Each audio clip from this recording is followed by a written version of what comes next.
Bueno, bienvenidos y bienvenidas a nuestro último encuentro con la historia.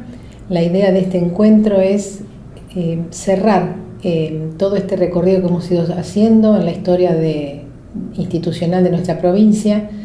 Y como les comenté el último encuentro, el encuentro anterior, sería importante que hoy podamos comprender si después de la sanción de esa Constitución de 1873, a la que le dedicamos un tiempo especial y un tiempo de reflexión, cosa que también lo llevamos a nuestras charlas después en los encuentros virtuales, pero encuentros al fin, comprender qué pasa después de 1880 con la provincia de Buenos Aires.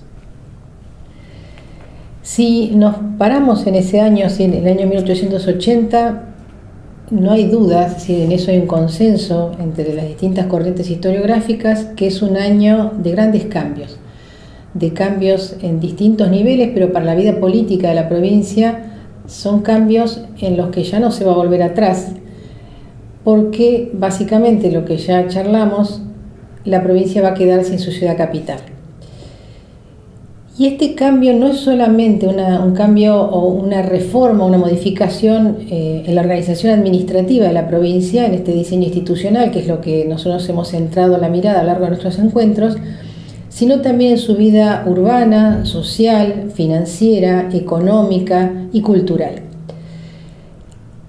El año 80 le obliga a la provincia a repensar y reorganizar su diseño institucional, y ahora lo tiene que hacer aparte en función del destino de una nación que hasta entonces se identificaba como propia. Ustedes recuerdan, yo se los comenté, cuando esos años que la provincia estuvo separada de la Confederación como Estado provincial, siempre me llamaba la atención cuando leía los debates de las leyes o incluso la misma Convención Constituyente que sanciona la Constitución de 1854, que hablaban de nación. Siempre se pensaban como provincia en función de una nación, pero siempre como cabeza de esa nación.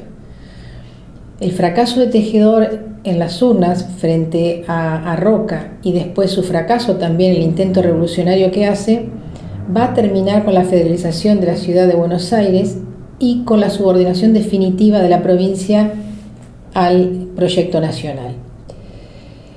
Y en esto, estas dos cuestiones son importantes, con una tercera cuestión, que es que el autonomismo porteño, un sector de ese, ¿se acuerdan cuando nos dedicamos bastante tiempo a ver las distintas posturas de los liberales, ¿no? Y esta cuestión autonomismo y nacionalismo y después las diversas posturas del liberalismo a la hora de debatir la Constitución?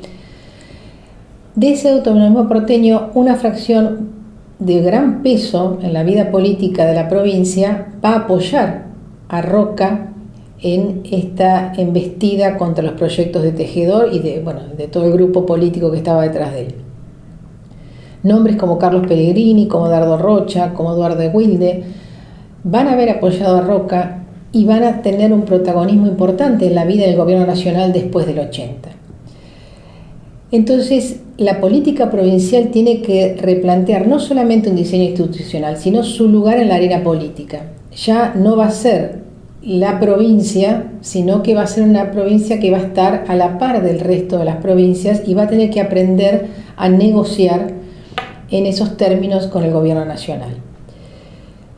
Hay una corriente historiográfica que habla de que Buenos Aires, lo que le pasa en este momento, este gran quiebre, ¿no? Yo siempre, se acuerdan que hablábamos de la Constitución de 1873 como una bisagra, ¿sí? De que todo iba hacia esa Constitución y salía de esa Constitución. Yo hablo de 1880 como un parteaguas, es decir, un cambio de escenario, un cambio de realidad a la que la provincia tiene que habituarse. Como les decía, una corriente historiográfica dice que el problema de la provincia de Buenos Aires ante esa coyuntura es que carecía de una identidad política autónoma. Y sinceramente yo cuestiono y realmente trato de argumentar, es decir, que eso es una visión otra vez vista desde la ciudad de Buenos Aires ya como capital nacional. ¿Por qué digo esto? Porque una provincia que había sido capaz de sancionar un texto constitucional como el de 1873, que les insisto, es el mismo texto constitucional que nos rige con las modificaciones que se dieron luego, no podemos hablar que no tiene una identidad política.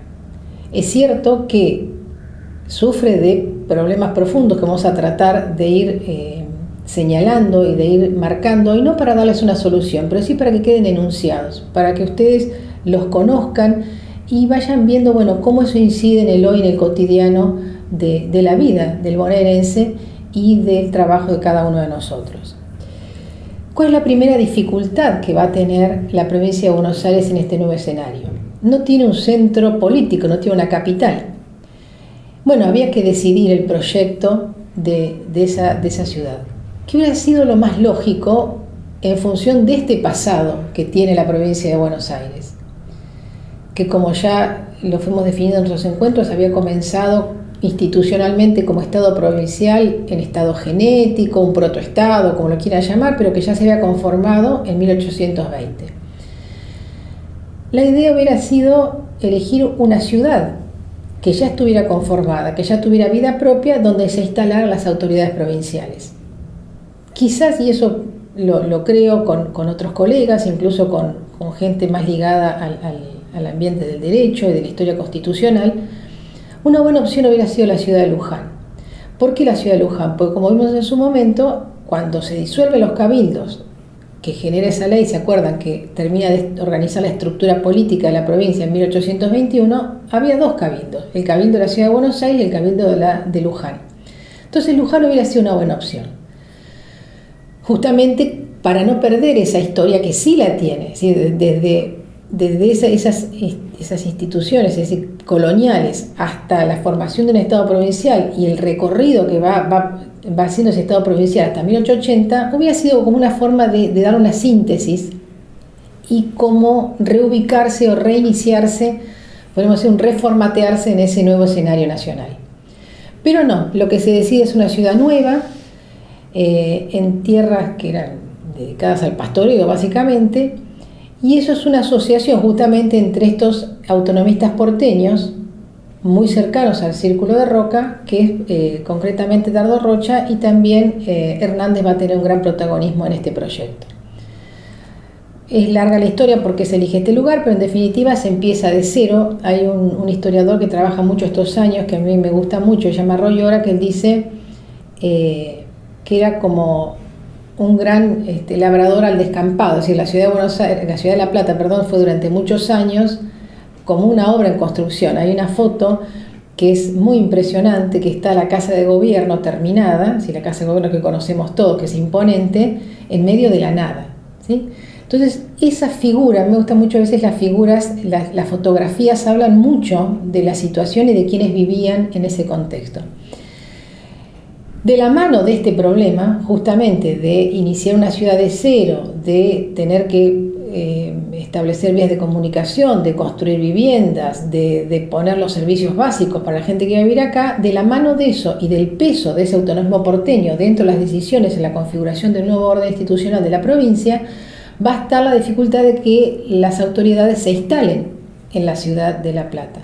Es decir, van a pasar muchísimos años hasta que las autoridades provinciales vivan, residan en la ciudad de La Plata, y que no solamente eso, sino que a pesar de que se toman medidas restrictivas y bueno, de interpelación y de obligación, es decir, esas medidas son la eficiencia de esas medidas, o la eficacia de esas medidas va decreyendo en medida que se sube la escala, la jerarquía de las autoridades provinciales. Y eso hace que muchos historiadores digan que en definitiva la ciudad de La Plata termina siendo el asiento de las autoridades, pero no la cabeza y el corazón de la provincia. Y en eso, es decir, como para comprender eso, vamos a ver muy rápidamente estas dificultades en los tres momentos que se van a dar entre 1880 y 1943. ¿Por qué hago este corte? Porque, bueno, ya si la experiencia peronista va a cambiar totalmente el escenario. Lo que podemos ver en estos años, a pesar de que lo vamos a dividir en tres partes, ¿no? El régimen oligárquico, la experiencia republicana con el radicalismo y después finalmente el orden conservador, a pesar de eso el modelo de país sigue siendo el mismo. Los objetivos siguen siendo los mismos y los protagonistas, por más que es decir, el Partido Radical incorpore todo un nuevo sector de las clases medias a la vida política, pero eso no cambia los objetivos y la configuración del proyecto político en profundidad. Entonces, ¿cómo comienza esta etapa que se llama el régimen oligárquico? Eso comienza con el Partido Autonomista, esa fracción que había apoyado a Roca, se une con el Partido Nacional, un partido básicamente creado para apoyar las candidaturas de Avellaneda y de Roca, y forman el PAN, el Partido Autonomista Nacional. Ese partido va a tener una continuidad entre 1881 y 1893 sin grandes sobresaltos. Bartolomé Mitre está un poco como retirado, o sea, como un paso atrás del escenario político, actuando más que nada a través de la prensa, y no va a volver a tener un protagonismo ni va a ser un contrincante para el gobierno, que para quienes tienen el gobierno en sus manos, hasta la Revolución del Parque en 1890. Y eso le da a esos viejos autonomistas y a los nuevos reclutas que va sumando a sus filas un margen de maniobra y de decisión y de gran injerencia sobre el destino de la provincia. Súmele a esto años de holgura presupuestario y de crédito externo, de la mano de esto del proyecto agroexportador que estaba en su gran apogeo, y todo estaba dado para poder invertir en este nuevo territorio provincial. Otra cuestión, es decir, sumémosle a una tercera cuestión, que es, estamos hablando de un territorio que se triplicó en los últimos años. La conquista del desierto termina de avanzar a la frontera, si bien no una población estable, pero sí ya legalmente, y también estaba, es decir, lo necesario para la construcción de esa nueva capital. La nueva capital estaba destinada a los proyectos de estos hombres a ser una gran metrópoli y un puerto de ultramar. De hecho, va a ir tomando fuerza, ¿sí?, más tarde, después con la creación de la universidad, y con todo un grupo, es decir, dedicado a la administración pública, que va a ir poblando esta ciudad. Y desde esa ciudad la idea era que el Estado provincial, más poderoso y más articulado, lograra tener un control capilar sobre los habitantes y sobre el territorio de la provincia. Traten de imaginarse ustedes un poco esto, ¿no? Es decir, es toda una población que tiene que responder, que tiene que ubicarse, que ahora tiene una capital que en un principio no existe, que está en construcción, donde sus autoridades van a estar y donde ellos van a tener que dirigir sus reclamos y hacer sus trámites y interconectarse y, en definitiva, reconocer como la autoridad máxima del centro de su provincia. Entonces allí se empieza a dar una reforma administrativa y un paso importante es la organización de un gobierno municipal. Es decir, le va a dar fuerza a ese gobierno municipal. ¿Se acuerdan las carencias, ¿no?, de la estructura municipal que vimos de la ley de 1821 en adelante? Todos los problemas por los que va atravesando y que lo fuimos mencionando en cada una de las etapas que fuimos recorriendo. La intención de la Constitución del 73 de darle mayor fuerza a la organización municipal, independencia y de independizarlo del tema del juez de paz, pero bueno, lo difícil, los años que lleva eso llevarlo adelante. Pero estos años, si esta década del 80, va a ir plasmando esos cambios, los va a ir alcanzando, y todo eso se va a también a complementar, es decir, ese inicio de la autonomía municipal también va a ir de la mano de un régimen semiparlamentario que lo que va a dar una mayor representación a las fuerzas minoritarias en la legislatura. Ambas cosas que serían muy positivas para una provincia que quiere crecer, que quiere expandirse, que quiere tener una nueva vida con una nueva capital, es decir, lo que abriría la posibilidad de una mayor participación de toda la población de la provincia. Vamos a ver nosotros a lo largo de todos estos años, permanentemente visitando cualquiera de las instancias de los gobiernos de la provincia, que termina en muchos momentos convirtiéndose en una dificultad y haciendo que se restrinjan esas posibilidades para poder lograr una gobernabilidad desde la capital.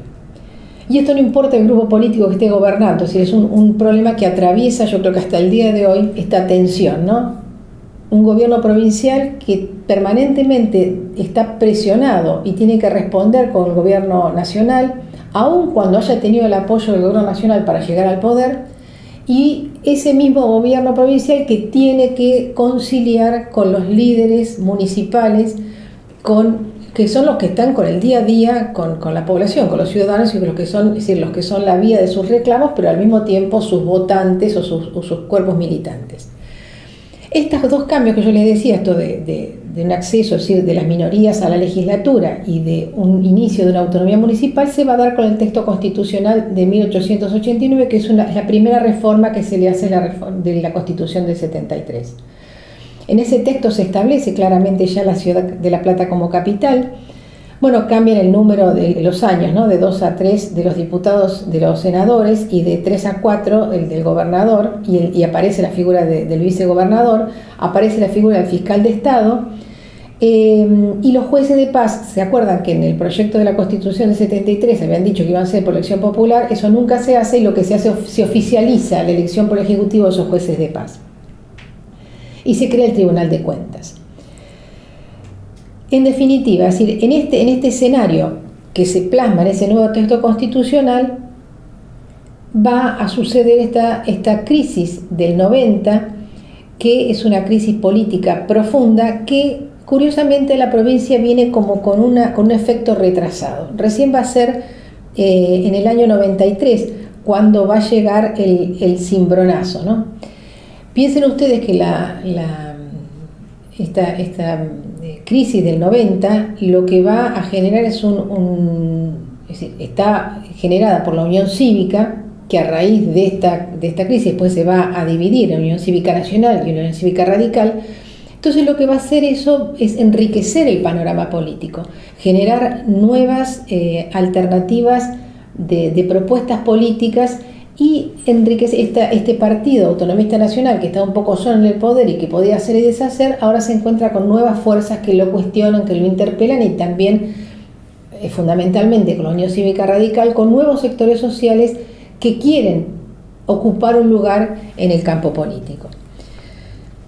Como les decía, recién va a ser en el año 93 cuando llegue este cimbronazo a la provincia de Buenos Aires.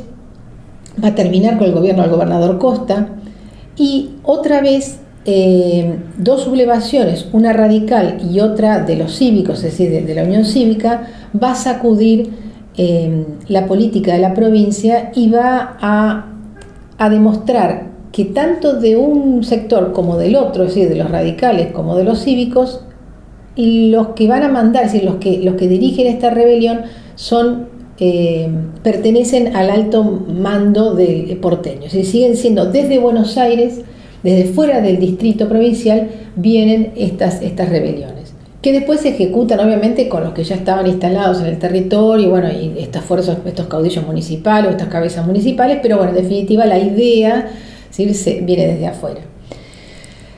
Lo bueno de toda esta situación es que después de una intervención federal a la provincia, otra cuestión de estos punteos que yo voy haciendo de cuestiones, no podemos entrar en cada una detalladamente, pero sí para que ustedes tengan presentes, bueno, qué es lo que estaba en juego, son las intervenciones federales. La provincia sufrió innumerables intervenciones federales con distintas consecuencias.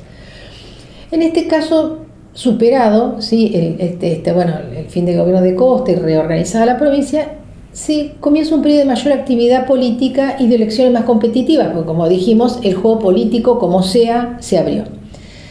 Y eso se ve en las elecciones de 1894, donde ya claramente el electorado se divide en 3/3, ¿sí? Es decir, los que quedaba del autonomismo, la Unión Cívica y la Unión Radical, con una leve ventaja de la Unión Cívica Radical. Ante esto, y acá esto a ustedes les sonará muy familiar, ante este crecimiento del radicalismo, los autonomistas y los cívicos se unen, y eso permite que Guillermo Daondo gane las elecciones y gobierne la provincia entre el 94 y el 98. Y eso va a hacer que crezcan la tensión con la dirigencia local, es decir, allí empiezan a manifestarse, si superadas las elecciones, hechas las alianzas, como pasa siempre, esas alianzas que se hacen en un momento electoral, ¿qué pasa? Terminadas las elecciones y logrado el propósito, empiezan los conflictos, las tensiones internas.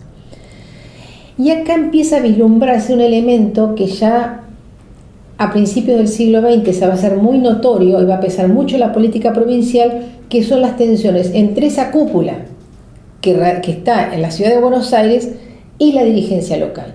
Por primera vez con este gobierno, ya estamos, después, bueno, casi pisando ya los fines del siglo XIX y entrando al siglo XX, va a generarse esa tensión. Y acá entonces vamos a ver claramente que en estas tres fuerzas políticas ya se van a perfilar en las tres con mucha claridad tres grupos. El primer grupo es ese círculo dirigente que es reclutado en la capital federal, que tiene un fuerte lazo con el círculo político nacional, con la élite económica y social porteña y la que se está formando con la ciudad de La Plata y con la prensa. ¿Dónde se manifiesta este grupo? ¿Dónde sigue actuando? En el Congreso Nacional, en la representación, es decir, de diputados bonaerenses, también en los cargos altos de la justicia y de la administración provincial, y van a tener todavía un fuerte predominio en la legislatura platense. Le sigue después un segundo sector intermedio de la sociedad bonaerense, de los que viven en La Plata y en otras ciudades y pueblos de la provincia.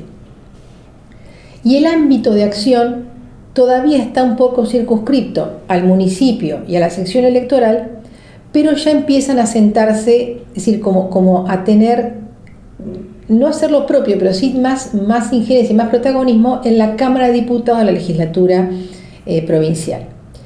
En la base de esa pirámide política, podríamos llamarle, están los partidarios y los militantes, que en definitiva aparecen o tienen más protagonismo en los momentos de disputa electoral, porque son justamente a cargo de los referentes locales, son reclutados y movilizados para que vayan a votar.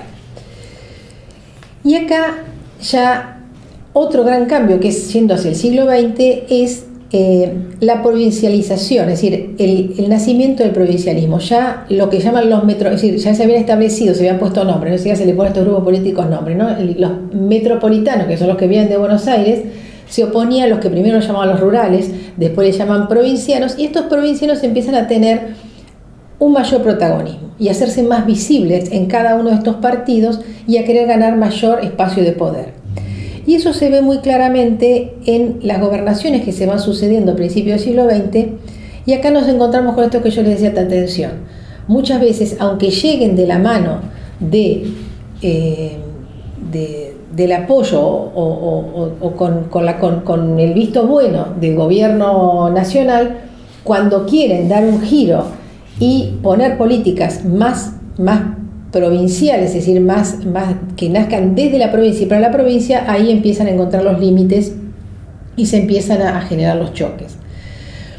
En este contexto, en 1908, va a surgir el Partido Conservador, que se los menciono porque después es importante en el devenir de la provincia, y el gran cambio va a ser la Ley Sáenz Peña en 1912, que va a abrir, como les decía, esta etapa de era democrática, de una nueva política, de un mayor interés por la política, y ya se va a empezar a dejar las maniobras del clientelismo político para ganar los votos, y al ser un sufragio secreto y obligatorio, van a tener que los políticos recurrir a otros argumentos y a otras tácticas para interesarse por el votante.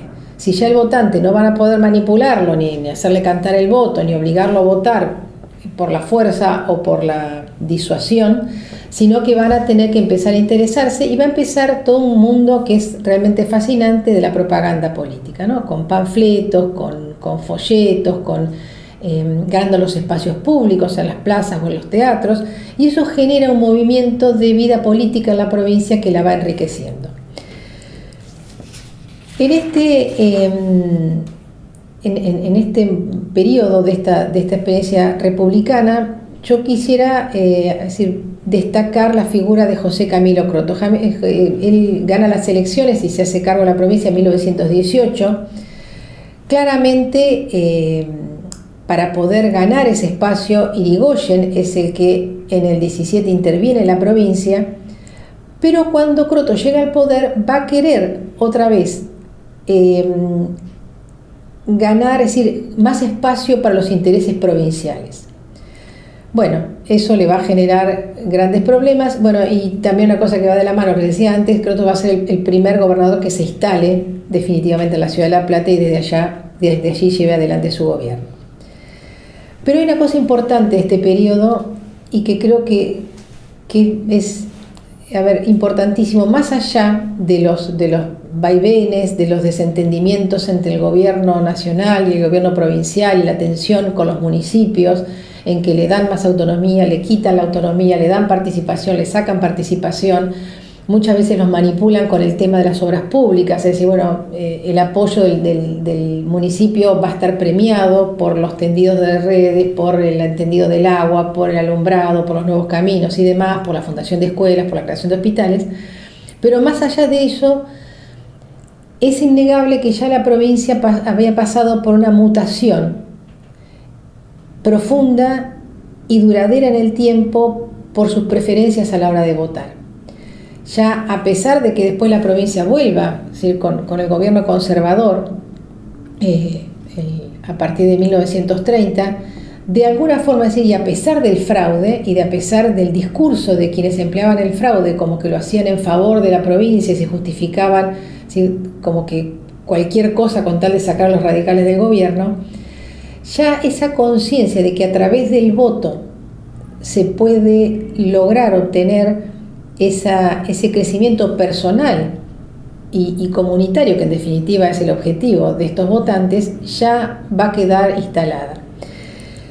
¿Y por qué va a quedar instalada? Porque en definitiva ese radicalismo que gobierna la provincia en esos años, lo que va a lograr es responder a esa idea de un reformismo moderado.